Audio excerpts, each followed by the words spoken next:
రాష్ట్ర ప్రభుత్వం ఈరోజు ప్రవేశపెట్టినటువంటి బడ్జెట్ ఎంతో ఆశగా ఎదురుచూస్తున్నటువంటి రైతులు, మహిళలు, నిరుద్యోగ యువత, రాష్ట్ర ప్రజలందరినీ కూడా తీవ్ర నిరాశపరిచింది.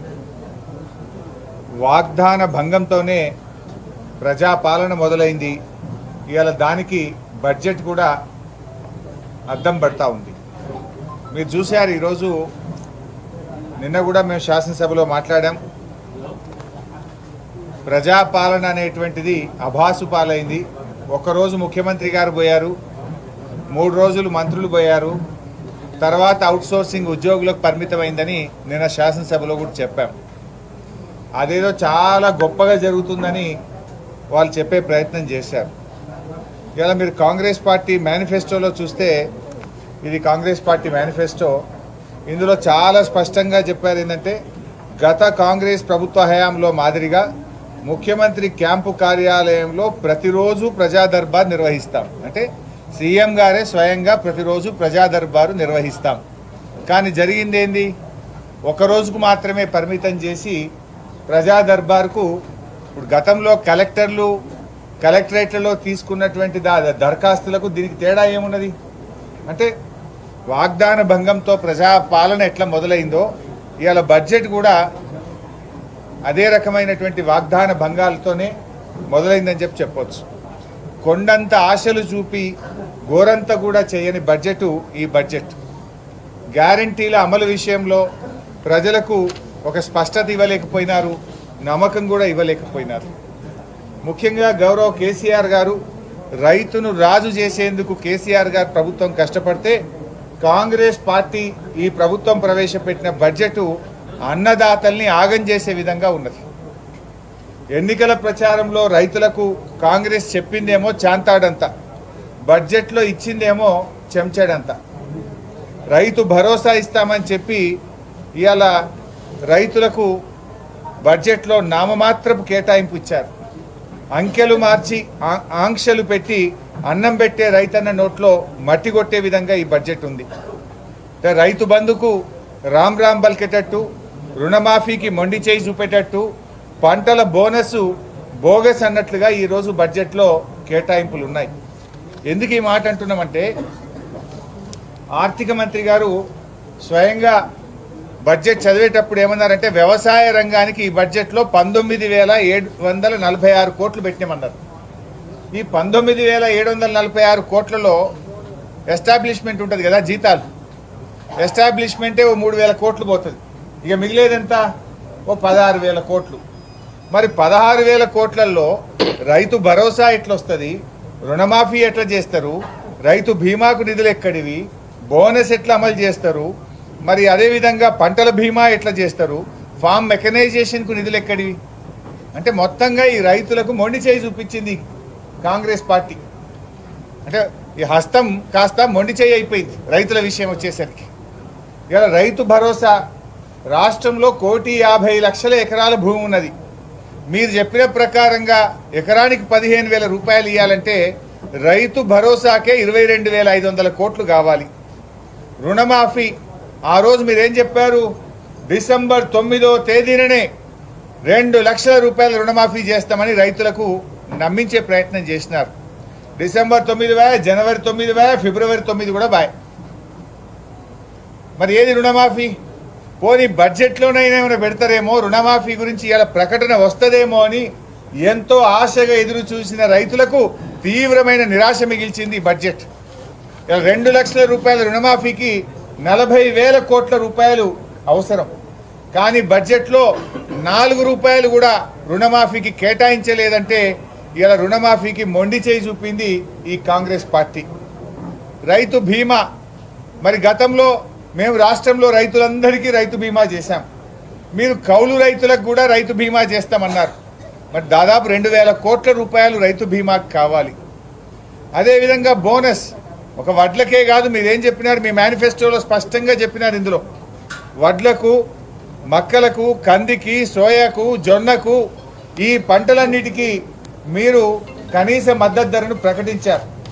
మరి ఆ ప్రకారంగా బోనస్ ఇవ్వాలంటే 15,000 కోట్ల రూపాయలు పంటల బోనస్కే అవసరం. అంటే బోనస్ను బోగస్ చేసిండ్రు మీరు కాంగ్రెస్ పార్టీ.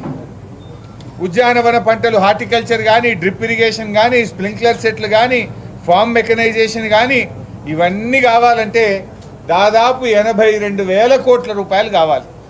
కానీ బడ్జెట్లో పెట్టింది ఎంత? 19,746.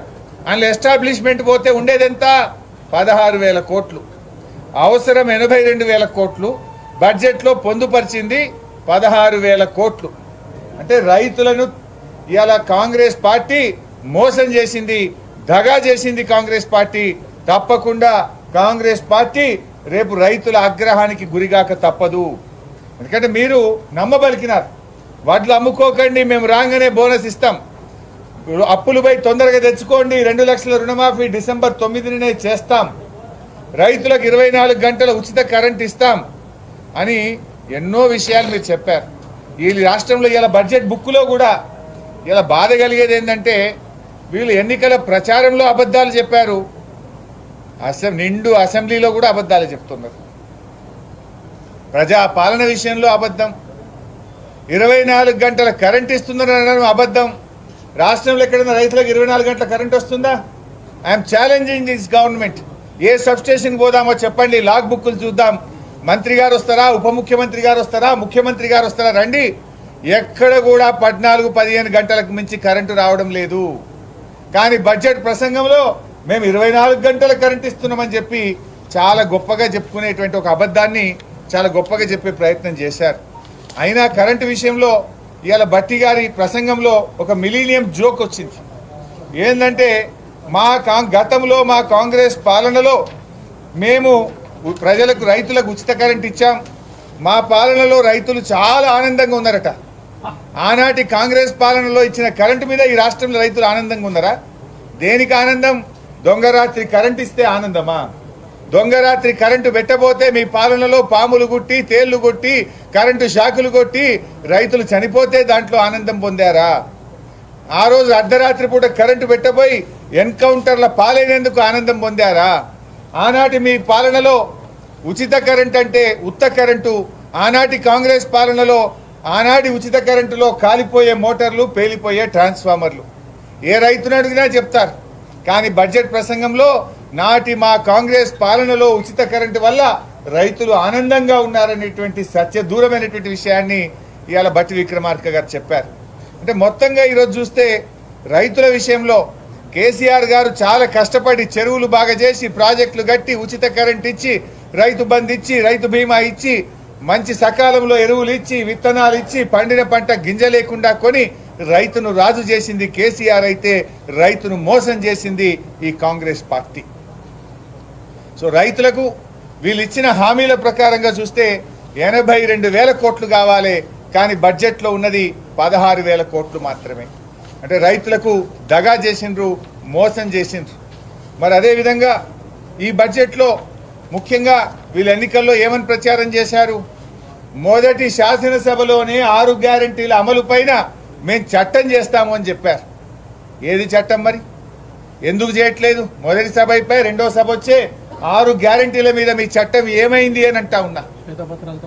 మీరు శ్వేతపత్రాలతో కాలం గడపడం, గత ప్రభుత్వం మీద బురద జల్లే ప్రయత్నం చేయడం, విచారణల పేరు మీద కాలం వెలుబుచ్చడం తప్ప మీరిచ్చిన మాట నిలబెట్టుకోవడం మీకు రావడం లేదు.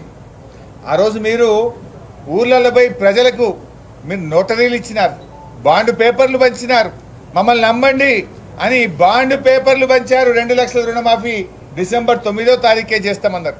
15,000 రైతు బంధు అన్నారు, బోనస్ అన్నారు, 24 గంటల కరెంట్ అని ప్రజల్ని నమ్మించడానికి బాండ్ పేపర్లు పంచిన కాంగ్రెస్ పార్టీ ఇవాళ బడ్జెట్లో తేలిపోయింది. రైతులకు దగా చేసిండ్రు, ప్రజల్ని మోసం చేసిండ్రు. అసలు బడ్జెట్ ప్రసంగంలో ఎక్కడన్నా 100 రోజుల ప్రస్తావన ఉందండి? ఆల్రెడీ 60 రోజులు దాటిపోయింది, మిగిలింది 37 రోజులు. మరి ఎక్కడన్నా బడ్జెట్లో గౌరవ ఆర్థిక మంత్రి గారు చెప్పిన ప్రసంగంలో 100 రోజుల్లో మేము ఇచ్చిన హామీలు అమలు చేస్తామనే ప్రస్తావన ఎక్కడన్నా ఉన్నదా? అంటే దాన్ని బట్టి ఇప్పుడే కాంగ్రెస్ పార్టీ చేతులు ఎత్తేసింది.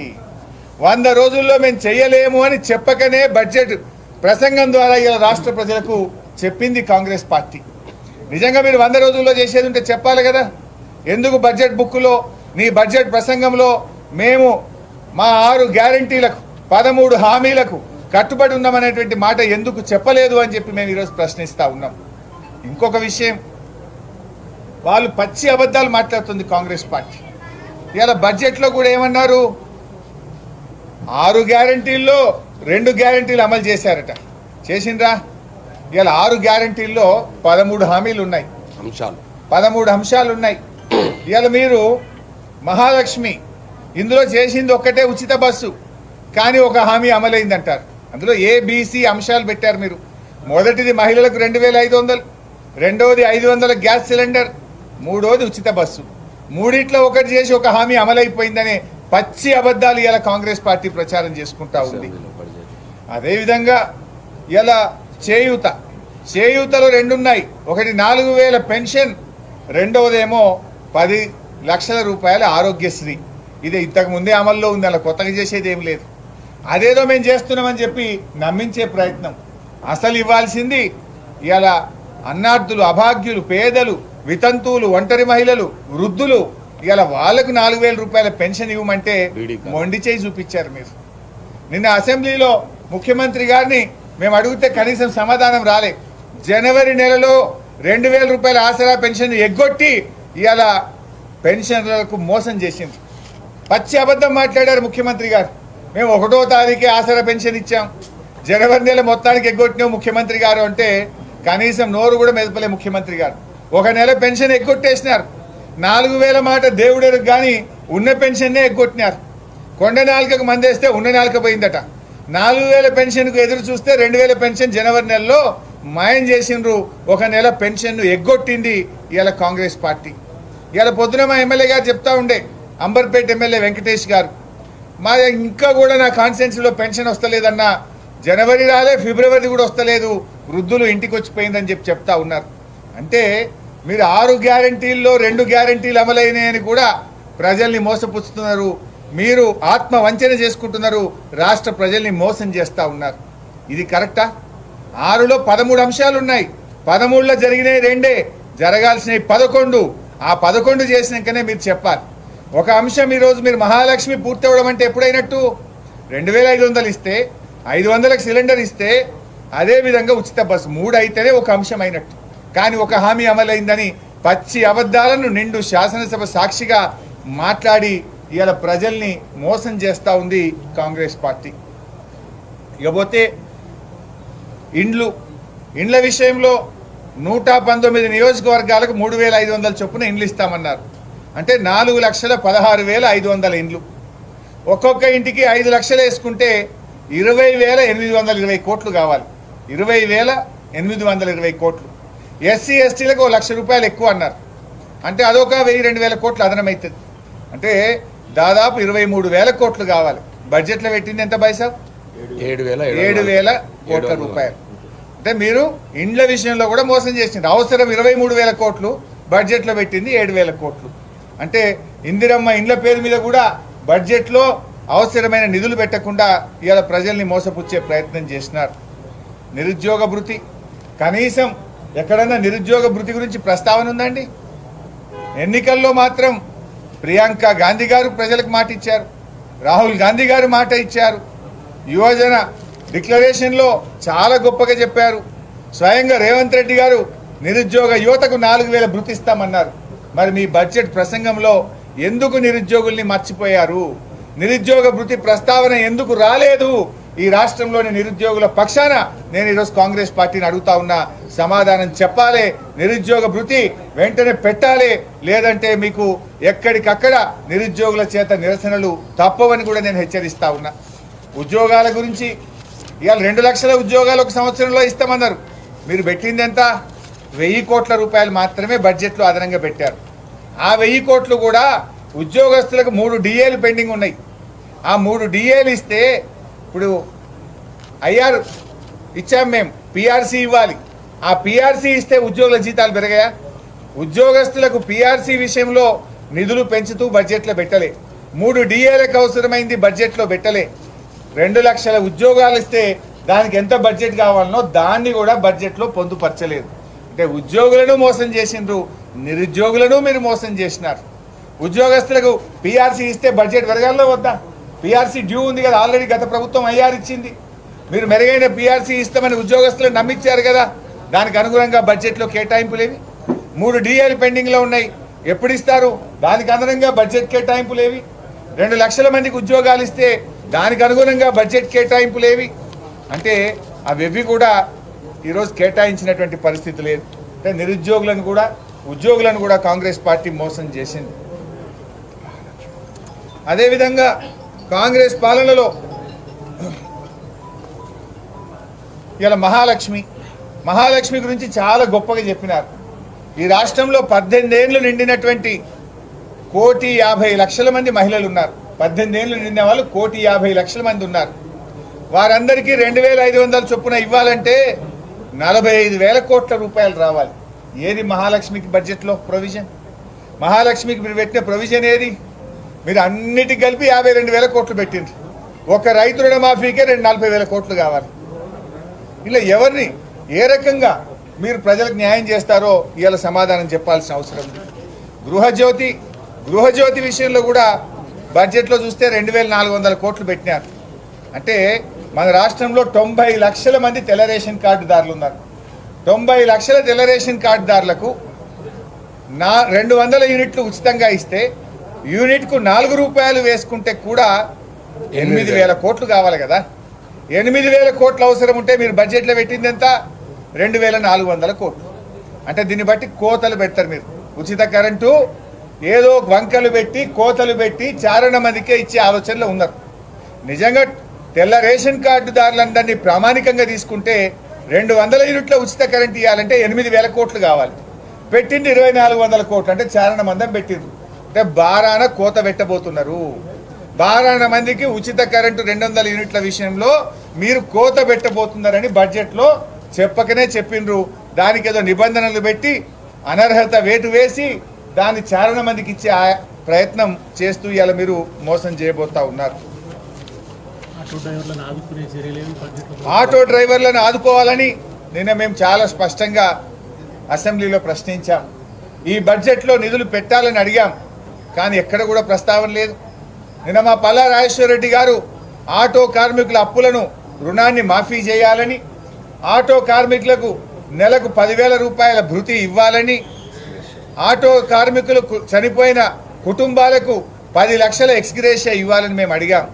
కానీ ఈ ప్రభుత్వానికి ఆటో కార్మికుల విషయంలో కనికరం లేకపోయింది.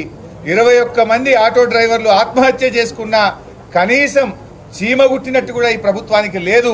ఇప్పటికైనా దీని మీద స్పందించాలని చెప్పి కూడా మేము కోరుతా ఉన్నాం. ఇకపోతే గతంలో మమ్మల్ని అనేక రకాలుగా అప్పులు అప్పులు అప్పులు అని గోబల్స్ ప్రచారం చేశారు. ఇలా బడ్జెట్ బుక్ అసెంబ్లీలో ఇచ్చిన బుక్, గతంలో మేము ఓపెన్ మార్కెట్ బారోయింగ్స్ కింద 40,000 కోట్ల రూపాయల అప్పులు మేము గతంలో పోయిన ఆర్థిక సంవత్సరంలో మేము తెస్తే ఈ సంవత్సరం బడ్జెట్లో వీళ్ళు 59,625 కోట్లు పెట్టారు. అంటే మేము గత సంవత్సరంలో తెచ్చిన అప్పుల కంటే 19,000 కోట్ల రూపాయలు అదనంగా అప్పు తెస్తామని బడ్జెట్లో పెట్టినారు. మరి ఆ రోజేమో అప్పులు అప్పులు అని గోబల్స్ ప్రచారం చేస్తుంది. ఇలా మాకంటే ఎక్కువ అప్పులు తెస్తామని బడ్జెట్లో పొందుపరిస్థితి. ఇలా నేతి బీరకాయలో నెయ్యి ఎంత ఉందో కాంగ్రెస్ మాటల్లో నిజమంత ఉన్నదని అర్థమైతలేదా? నిజంగా అప్పులు తక్కువ చేయాలంటే మేము గతంలో 40,000 తెచ్చినాం, మీరు 20,000 పెట్టనుంట్రీ, 15,000 పెట్టనుంట్రీ, ఇంకా 19,000 కోట్ల అప్పు ఎక్కువ తెస్తామని చెప్పి ఇలా బడ్జెట్లో పొందుపరిచినటువంటి పరిస్థితి. అదేవిధంగా ఇవాళ బడ్జెట్ కూడా చూస్తే గత సంవత్సరం బడ్జెట్ను వాళ్ళు తగ్గించి ఆర్ఈలో భాగంగా 2,24,624 కోట్లు వస్తుందని చెప్పి వాళ్ళు ఈరోజు బడ్జెట్లో చూపించారు. కానీ వచ్చే ఆర్థిక సంవత్సరానికి ఎంత పెట్టినారు? 2,75,896 కోట్ల రూపాయలతో బడ్జెట్ ప్రవేశపెట్టారు. అంటే దాదాపు 59,000 కోట్ల రూపాయలు అదనంగా వస్తుందని పెట్టారు. ఎక్కడి నుంచి వస్తుంది మరి 59,000 కోట్లు? మీరే బడ్జెట్లో ఏం చెప్పిండ్రు? ఆర్థిక మాంద్యం ఉన్నదని, గ్రోత్ రేటు పడిపోయిందని, పరిస్థితులు బాగలేవని మీ బడ్జెట్ ప్రసంగంలో చెప్పారు. మరి పోయిన సంవత్సరం బడ్జెట్ కంటే 59,000 కోట్లు అదనంగా మీరు రాబడి వస్తుందని చెప్పి ఇలా బడ్జెట్ను ప్రవేశపెట్టారు. నేను అడుగుతా ఉన్న 59,000 కోట్లు ఎట్లా వస్తుంది? ప్రజల మీద కొత్త పన్నులు వేయబోతున్నారా? భూములు అమ్మబోతా ఉన్నారా? ఏం చేస్తారు? 59,000 కోట్లు ఎట్లా తెస్తారో ఇవాళ ప్రజలకు సమాధానం చెప్పాలని చెప్పి కూడా నేను అడుగుతా ఉన్నా. మరి అదేవిధంగా ఈరోజు వారు మాట్లాడుతూ గత ప్రభుత్వం మౌలిక సదుపాయాలు కల్పించలేదట, డబ్బులు ఖర్చు పెట్టిందట కానీ మౌలిక సదుపాయాలు కల్పించలేదట. ఇలా ఇంటింటికి నల్లబెట్టి మారుమూల తండాలలో, గోండు గూడాల్లో, గిరిజన గ్రామాల్లో, పల్లెల్లో ప్రతి ఇంటికి స్వచ్ఛమైన శుద్ధి చేసిన త్రాగునీరు అందించిన రాష్ట్రం ఇవాళ తెలంగాణ రాష్ట్రం. ఫ్లోరైడ్ను 100% రహిత రాష్ట్రంగా మార్చింది గత మా ప్రభుత్వం. ఫ్లోరోసిస్ను పూర్తిగా నిర్మూలించాం, ఫ్లోరైడ్ రహిత రాష్ట్రంగా మార్చాం. ఇది మేం చేసినటువంటి మౌలిక సదుపాయాల కల్పన కాదా? మేము ఇవాళ 24 గంటల కరెంట్ ఇచ్చాం. ఆనాడు మీ ప్రభుత్వం ఉండగా కాలిపోయే మోటార్లు, పేలిపోయే ట్రాన్స్ఫార్మర్లు. మీ ప్రభుత్వంలో దొంగరాత్రి 6 గంటల కరెంటు. ఇవాళ మేము 24 గంటలు పగటిపూట రోజంతా కరెంట్ ఇచ్చినామంటే వేలాది సబ్స్టేషన్లు, ట్రాన్స్ఫార్మర్లు, పెద్ద ఎత్తున విద్యుత్ రంగంలో ఇన్ఫ్రాస్ట్రక్చర్ క్రియేట్ చేస్తేనే, మౌలిక సదుపాయాలు కల్పిస్తేనే కదా వచ్చింది ఇంత మంచి కరెంటు. అదేవిధంగా ఇవాళ రహదారులు ఎక్కడ పోయినా బ్రహ్మాండమైనటువంటి ప్రతి మండల కేంద్రానికి డబుల్ రోడ్, ప్రతి జిల్లా కేంద్రంలో 4 లైన్ రోడ్లతోని ఇలా మౌలిక సదుపాయాలు చేసింది మీకు కనిపించడం లేదా? పల్లె ప్రగతి, పట్టణ ప్రగతి లాంటి కార్యక్రమాలతో పల్లెలను, పట్టణాలను అద్భుతంగా ఇలా మౌలిక సదుపాయాలు కల్పించింది మీకు కనబట్టలేదా? అంటే ఎంతసేపు గదే జూటా మాటలు, గదే గోబల్స్ ప్రచారము. మేము ఒకటే అడుగుతా ఉన్నాం, ఇవాళ మీరు రైతులకు మోసం చేసినారు, నిరుద్యోగ యువతకు మోసం చేశారు, మహిళలకు మోసం చేశారు. ఇలా బేషరతుగా క్షమాపణ చెప్పండి. ఎందుకంటే మీరు అసెంబ్లీలో 6 గ్యారెంటీల మీద చట్టం ఎందుకు చేయలే? 6 గ్యారెంటీలకు సరిపోయే నిధులు ఎందుకు పెట్టలే? రైతులకు బోనస్ విషయంలో డబ్బులు ఎందుకు పెట్టలే? ఇవన్నీ స్పష్టమవుతున్నాయి. ఏంటంటే ఇలా కాంగ్రెస్ పార్టీ అబద్ధాలు మాట్లాడి గోబల్స్ ప్రచారం చేసి అధికారంలోకి వచ్చింది. మాకంటే ఎక్కువ అప్పులు తీసుకోవడానికి బడ్జెట్లో ప్రతిపాదనలు పెట్టినారు. అప్పుల గురించి మాట్లాడే అర్హతనే మీకు లేకుండా పోయింది. అంటే ఇలా కాంగ్రెస్ పార్టీ నిజస్వరూపం బయటపడ్డది. ఎందుకంటే అన్నం ఉడికిందా లేదా చూడాలంటే ఒక మెతుకు ముట్టుకుంటే తెలుస్తుంది. మీ మొదటి బడ్జెట్ ప్రసంగంతోనే, మీరు ప్రవేశపెట్టిన బడ్జెట్తోనే ఈ రాష్ట్ర ప్రజలకు అర్థమైపోయింది కాంగ్రెస్ పార్టీ రాష్ట్ర ప్రజల్ని మోసం చేసింది, దగా చేసింది, 6 గ్యారెంటీలను తుంగలో దొక్కింది, ప్రజలకు ఇచ్చిన హామీలను విస్మరించింది, రైతుల నడ్డీ విరిచింది, మహిళలకు దగా చేసింది, నిరుద్యోగ యువతను నట్టేట ముంచింది. Thank you. ముఖ్యమంత్రి గారు ఇన్నాళ్ల పాటు 10 ఏళ్ళు బీఆర్ఎస్ ప్రభుత్వం అబద్ధాలు చెప్పింది, మేము మాత్రం వాస్తవాలు చేసాం, వాస్తవ బడ్జెట్. రఘు గారు నిండు శాసనసభ సాక్షిగా నిన్న ముఖ్యమంత్రి అబద్ధాలు ఆడిండు కదా. 4 అబద్ధాలు దొరకబట్టండి. నేను యాక్చువల్గా అయితే ప్రివిలేజ్ నోటీస్ ఇవ్వాలి ఆయన మీద. 1వ తారీఖు ఆసరా పెన్షన్ వేసినామని నిన్న ఒక అబద్ధం ఆడిందా లేదా? జనవరి నెల మొత్తానికే పెన్షన్ ఎగ్గొట్టి 1వ తారీఖు ఆసరా పెన్షన్ వేసినా అన్నాడు. ఇప్పటికీ ఈ రాష్ట్రంలో ఇంకా పూర్తిగా పెన్షన్లు రాలే. అది అబద్ధం నంబర్ 1. ఎస్ఎల్బీసీ టనల్ కిలోమీటర్నరనే తవ్వారు అని మాట్లాడారు. మేము 11 కిలోమీటర్లు తవ్వాం. అది అబద్ధం నంబర్ 2. ఉద్యోగస్తులందరికీ 1వ తారీఖు నాడే వేతనం వేసినామని చెప్పిండ్రు. ఇవాళ ఈ రాష్ట్రంలో దాదాపు 1,00,000 మంది ఉద్యోగస్తులకు ఇంకా కూడా జీతాలు రాలేదు. అది అబద్ధం నంబర్ 3. రైతు బంధు ఇలా గత ప్రభుత్వం రైతు బంధు వేసి ఆలస్యమైంది అన్నాడు. మేము 6,000 కోట్లు నెల లోపల వేసినాం, 500 600 మిగిలింది. కానీ మీరు 500-600 ఇచ్చిండ్రు, 6,000 మిగిల్చిండ్రు. అన్ని అబద్ధాలు మాట్లాడడం మీకు అలవాటు. ఇలా ప్రజాపాలన విషయంలో బడ్జెట్ బుక్లో అబద్ధం చెప్పారు. ఇవాళ రెండు గ్యారంటీల విషయంలో బడ్జెట్ బుక్లో అబద్ధం చెప్పారు. అబద్ధాల పరంపరలో మీ పాలన కొనసాగుతుంది. నాడు ప్రచారంలో అబద్ధాలు, నేడు పాలనలో అబద్ధాలు. కనీసం ఇప్పటికైనా పరిపాలనలోనైనా నిజాయితీగా చేయాలని చెప్పి వారికి హితవు పలుకుతా ఉంది.